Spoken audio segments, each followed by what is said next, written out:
ओम श्री परमात्मने नमः। श्री दुर्गा सप्तशती अध्याय 5वां। अथ पंचमोध्यायः। देवताओं द्वारा देवी की स्तुति। चंडमुंड के मुख से अंबिका के रूप की प्रशंसा सुनकर शुंभ का उनके पास दूत भेजना और दूत का निराश लौटना। इस उत्तर चरित्र के रुद्र ऋषि हैं, महासरस्वती देवता हैं, अनुष्टुप छंद है, भीमा शक्ति है, भ्रामरी बीज है, सूर्य तत्व है और सामवेद स्वरूप है। महासरस्वती की प्रसन्नता के लिए उत्तर चरित्र के पाठ में इसका विनियोग किया जाता है, जो अपने कर कमलों में घंटा, शूल, हल, शंख, मूसल, चक्र, धनुष और बाण धारण करती हैं। शरद ऋतु के शोभा संपन्न चंद्रमा के समान जिनकी मनोहर कांति है, जो तीनों लोकों की आधारभूता और शुंभ आदि दैत्यों का नाश करने वाली हैं, तथा गौरी के शरीर से जिनका प्राकट्य हुआ है, उन महासरस्वती देवी का मैं निरंतर भजन करता हूँ। ऋषि कहते हैं, पूर्व काल में शुंभ और निशुंभ नामक असुरों ने अपने बल के घमंड में आकर शचीपति इंद्र के हाथ से तीनों लोकों का राज्य और यज्ञ भाग छीन लिए। वे ही दोनों सूर्य, चंद्रमा, कुबेर, यम और वरुण के अधिकार का भी उपयोग करने लगे। वायु और अग्नि का कार्य भी वे ही करने लगे। उन दोनों ने सब देवताओं को अपमानित, राज्य भ्रष्ट, पराजित तथा अधिकारहीन करके स्वर्ग से निकाल दिया।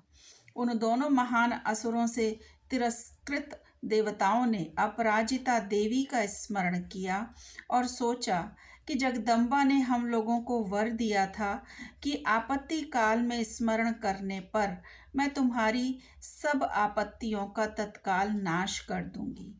यह विचार कर देवता गिरिराज हिमालय पर गए और वहां भगवती विष्णु माया की स्तुति करने लगे। देवता बोले, देवी को नमस्कार है, महादेवी शिवा को सर्वदा नमस्कार है, प्रकृति एवं भद्रा को प्रणाम है। हम लोग नियम पूर्वक जगदम्बा को नमस्कार करते हैं। रौद्रा को नमस्कार है, नित्या, गौरी और धात्री को बारंबार नमस्कार है। ज्योत्स्नामयी, चंद्र रूपिणी एवं सुख स्वरूपा देवी को सतत प्रणाम है। शरणागतों का कल्याण करने वाली वृद्धि एवं सिद्धि रूपा देवी को हम बारंबार नमस्कार करते हैं। नैऋति, राक्षसों की लक्ष्मी, राजाओं की लक्ष्मी तथा शर्वाणी, शिवपत्नी स्वरूपा आप जगदम्बा को बार बार नमस्कार है। दुर्गा, दुर्गपारा, दुर्गम संकट से पार उतारने वाली, सारा, सबकी सारभूता, सर्वकारिणी, ख्याति, कृष्णा और धूम्रा देवी को सर्वदा हमारा नमस्कार है। अत्यंत सौम्य तथा अत्यंत रौद्र रूपा देवी को हम नमस्कार करते हैं। उन्हें हमारा बारंबार प्रणाम है। जगत की आधारभूत कृति देवी को बारंबार नमस्कार है।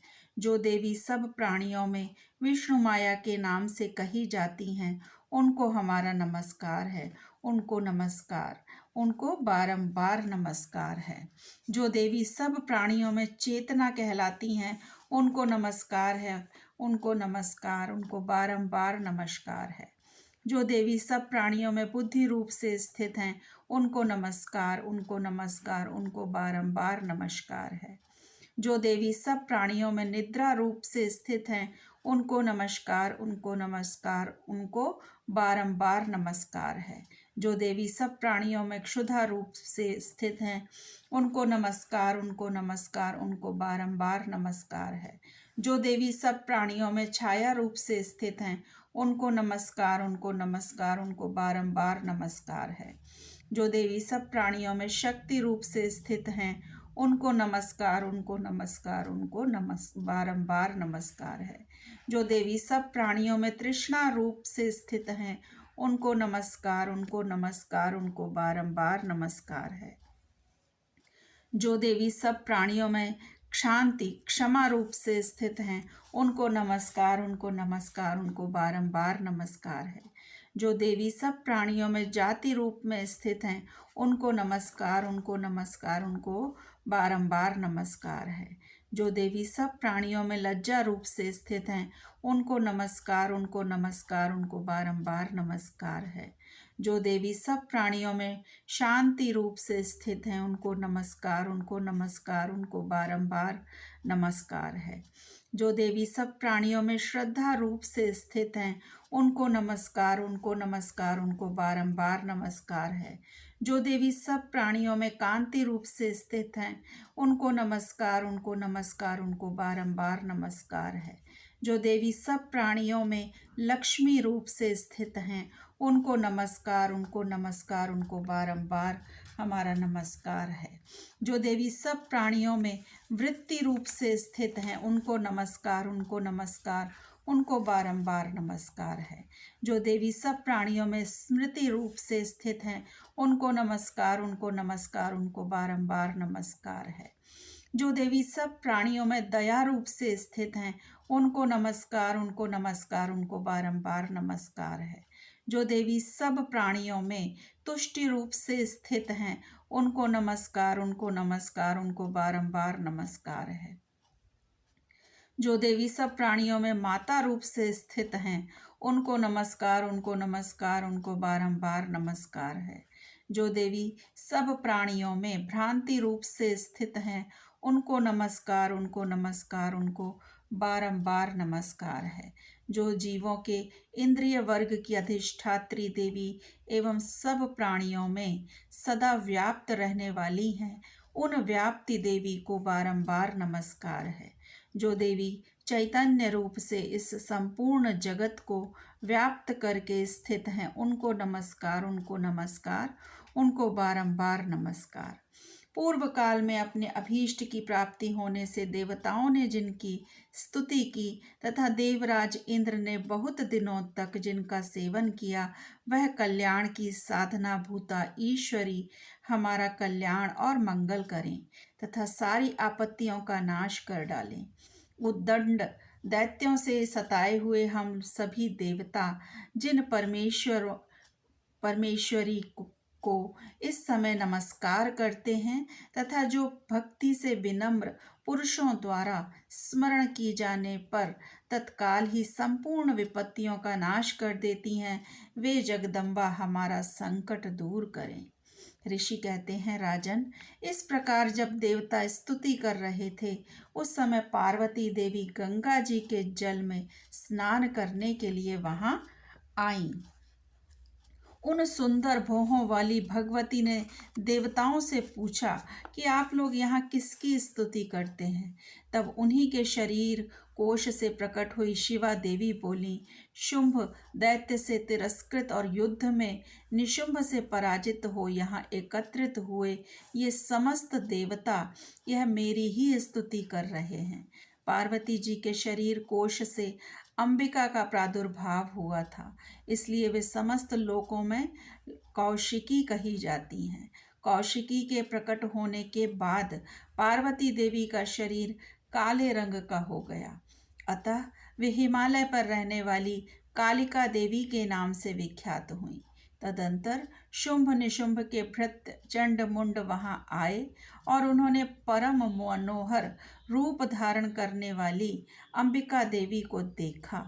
फिर वे शुंभ के पास जाकर बोले, महाराज, एक अत्यंत मनोहर स्त्री है जो अपनी दिव्य कांति से हिमालय को प्रकाशित कर रही है। वैसा उत्तम रूप कहीं किसी ने भी नहीं देखा होगा। असुरेश्वर, पता लगाइए वह देवी कौन है और उसे ले लीजिए। स्त्रियों में तो वह रत्न है, उसका प्रत्येक अंग बहुत ही सुंदर है तथा वह अपने श्री अंगों की प्रभा से संपूर्ण दिशाओं में प्रकाश फैला रही है। दैत्यराज, अभी वह हिमालय पर ही मौजूद है, आप उसे देख सकते हैं प्रभु। तीनों लोकों में मणि, हाथी और घोड़े आदि जितने भी रत्न हैं, वे सब इस समय आपके घर में शोभा पाते हैं। हाथियों में रत्नभूत ऐरावत, यह पारिजात का वृक्ष और यह उच्चैश्रवा घोड़ा, यह सब आपने इंद्र से ले लिया है। हंसों से जुता हुआ यह विमान भी आपके आंगन में शोभा पाता है। यह रत्नभूत अद्भुत विमान जो पहले ब्रह्मा जी के पास था, अब आपके यहाँ लाया गया है। यह महापद्म नामक निधि आप कुबेर से छीन लाए हैं। समुद्र ने भी आपको किंजलिकनी नाम की माला भेंट की है, जो केसरों से सुशोभित है और जिसके कमल कभी कुम्हलाते नहीं हैं। स्वर्ण की वर्षा करने वाला वरुण का छत्र भी आपके घर में शोभा पाता है, तथा यह श्रेष्ठ रथ जो पहले प्रजापति के अधिकार में था, अब आपके पास मौजूद है। दैत्येश्वर, मृत्यु की उत्क्रांतिदा नाम वाली शक्ति भी आपने छीन ली है, तथा वरुण का पाश और समुद्र में होने वाले सब प्रकार के रत्न आपके भाई निशुंभ के अधिकार में हैं। अग्नि ने भी स्वतः शुद्ध किए हुए 2 वस्त्र आपकी सेवा में अर्पित किए हैं। दैत्यराज, इस प्रकार सभी रत्न आपने एकत्र कर लिए हैं। फिर जो यह स्त्रियों में रत्न रूप कल्याणमयी देवी है, इसे आप क्यों नहीं अपने अधिकार में कर लेते? ऋषि कहते हैं, चंड मुंड का यह वचन सुनकर शुंभ ने महादैत्य सुग्रीव को दूत बनाकर देवी के पास भेजा और कहा, तुम मेरी आज्ञा से उसके सामने ये बातें कहना और ऐसा उपाय करना जिससे प्रसन्न होकर वह शीघ्र ही यहाँ आ जाए। वह दूत पर्वत के अत्यंत रमणीय प्रदेश में, जहाँ देवी मौजूद थी, गया और मधुर वाणी में कोमल वचन बोला। दूत बोला, देवी, दैत्यराज शुंभ इस समय तीनों लोकों के परमेश्वर हैं। मैं उन्हीं का भेजा हुआ दूत हूँ और यहाँ तुम्हारे ही पास आया हूँ। उनकी आज्ञा सदा सब देवता एक स्वर से मानते हैं, कोई उसका उल्लंघन नहीं कर सकता। वे संपूर्ण देवताओं को परास्त कर चुके हैं। उन्होंने तुम्हारे लिए जो संदेश दिया है उसे सुनो। संपूर्ण त्रिलोकी मेरे अधिकार में है।